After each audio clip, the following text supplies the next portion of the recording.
everyone, this is Jackie Tomlin. This is your daily psychic tip and tarot for Tuesday, May 21st, 2019. Thank you guys for stopping by.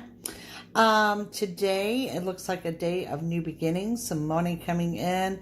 The energy is a little strange around you, but it's also offering the energy of good luck and abundance. Now, your tarot card for the day is the Devil. Okay, this is a major arcana. And as you can see, it looks like you are chained to someone or something that you need to cut that tie from. Now, this is a general reading. This could be a person. This could be something that you do on a daily basis. This is indicating change, okay? But the energy screams that the change that you're making is very positive. Now, throwing out the angel card for today, we have clearing debts. Your self-care involves removing the heavy burden of financial and emotional debts from your life.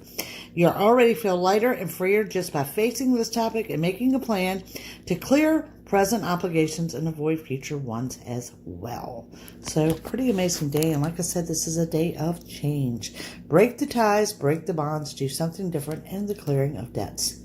Thank you guys for watching. If you're seeking a psychic reading, contact me at JackieTomlin.com and have a great day.